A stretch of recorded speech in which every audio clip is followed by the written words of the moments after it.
Hello guys, welcome back to another video. So in this video I want to talk a little bit about carcinoid syndrome, and in particular the flushing that I've been experiencing with my carcinoid syndrome.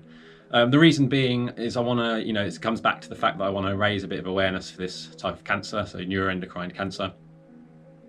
And I hope that maybe might help an individual like myself who was trying to search about carcinoid flushing and was struggling a little bit with the information online.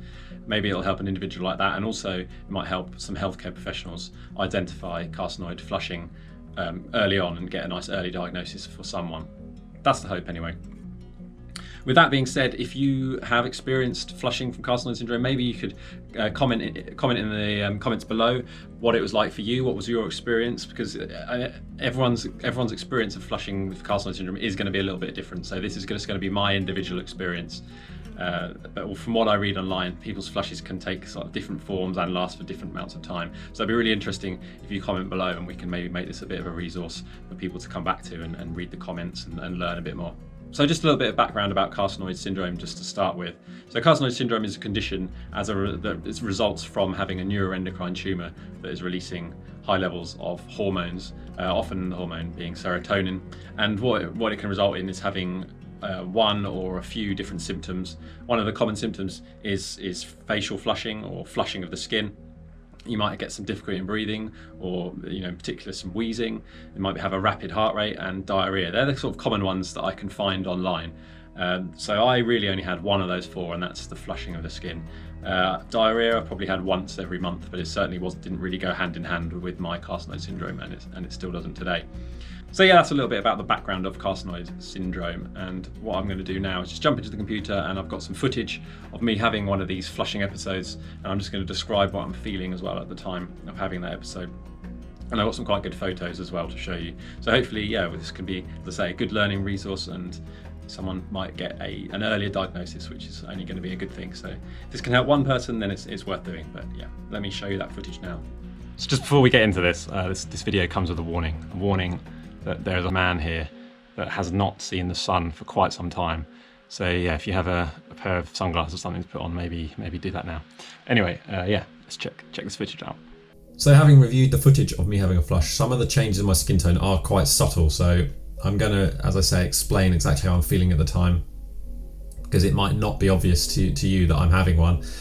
Something good that the video does do is show that how the flush appears on my legs, because I actually experience a whole body flush when I have a carcinoid syndrome flush, which I believe is fairly rare. When I was trying to search for more information about flushing from carcinoid syndrome, it would always mention reddening to the face and the chest, and it never really said anything about having flushes throughout the whole body. So there was a time when I was kind of ruling out carcinoid syndrome for that reason.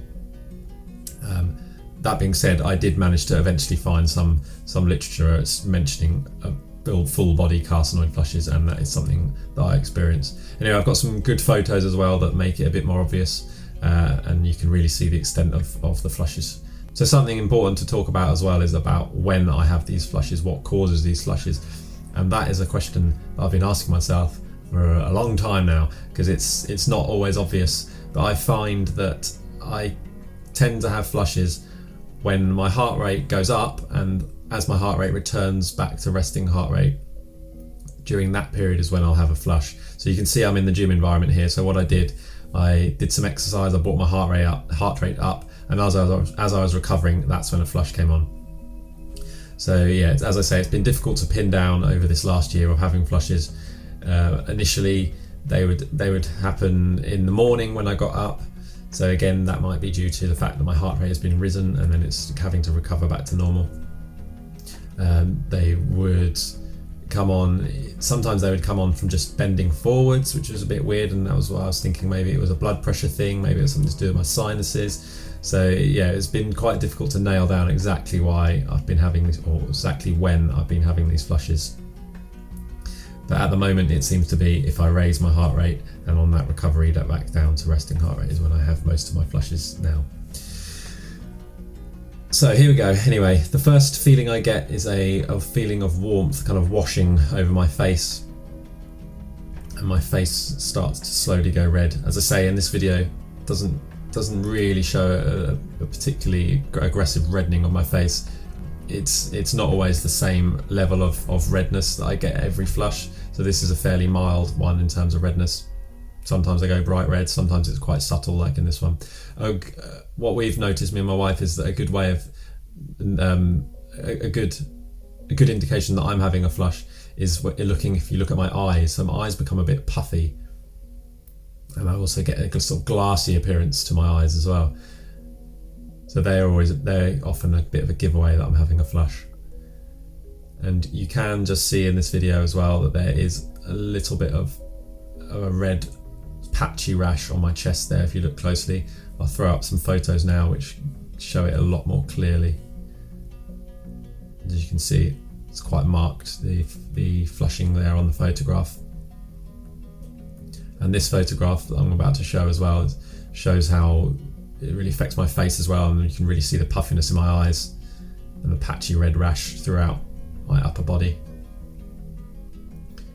So going back to the video, as I say, the video shows the flushing on my legs quite clearly. Here we go, if I pause it here. So you can see that I've kind of got a mottled rash on my legs there. So I've got lots of different colours going on. I've got dark purples, got almost an orangey colour on my knees there. Remember the first time I saw that, I was on a bike ride and I was a bit taken aback by it. There's no pain or anything associated with these flushes. It's an uncomfortable feeling. It's not a very pleasant feeling, but certainly no pain. Something important to mention is that my flushes are always dry flushes as well. So there's never any sweating, and that might be quite a good way of differentiating these flushes from other more common reasons for flushing. Also, personally, I've found that my heart rate doesn't race when I have a flush. As I say, it actually happens when my heart rate is reducing back down to normal levels. So my flushes have always been the same length as well, so they'll have been and gone within about a minute. Over time, they've changed the sort of the frequency of my flushes. Initially, I'd have one every few days, but now I have sort of multiple every day. I guess that just goes to show the advancement of the disease, really. And that's it, that's my experience of flushing due to carcinoid syndrome. If you found it useful or at least interesting, hit the like button for me and consider subscribing, because that'd be absolutely awesome. Hopefully my carcinoid syndrome will be nicely under control soon and I won't be experiencing these flushes anymore. Yeah! Well, I'm going to be starting some somatostatin analog injections soon, which basically suppresses the release of the serotonin from my tumour. That's all in my near future. Again, yeah, thank you very much for joining me, and I'll catch you in another video.